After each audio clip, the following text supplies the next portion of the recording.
Hello, mega another day, another recipe. So nag-prepare ko og mga lamas no, natay oyster sauce, magic sarap, paminta, Sprite. So magadubo de kuron og tiil sa manok, amego. Og siyempre sa nandan ilunod nato ang atong mga lamas no.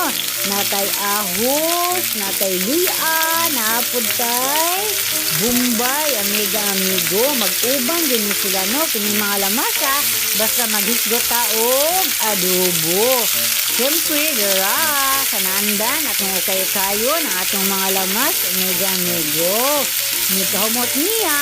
So, usa po nato ilunod ang atong tiil sa manok. Butangan po nato gamay og sili para halang-halang po ang atong adobong tiil sa manok. Dira, amigo. Manani siya og lapwa, humok na ni siya amigo. Sa nato siya adobohon. Aron dali ra kay maluto. Itahan ninyo ato dayong gi-mix no. Aron humot kayo nya. Syempre ang sabaw, Sprite. Aron super yummy ang atong tiil sa manok. Darahan mo kayo.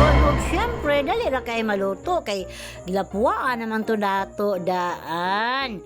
Pwede ra kay inyong sundugon, amigo kung magluto mo og tiil sa manok.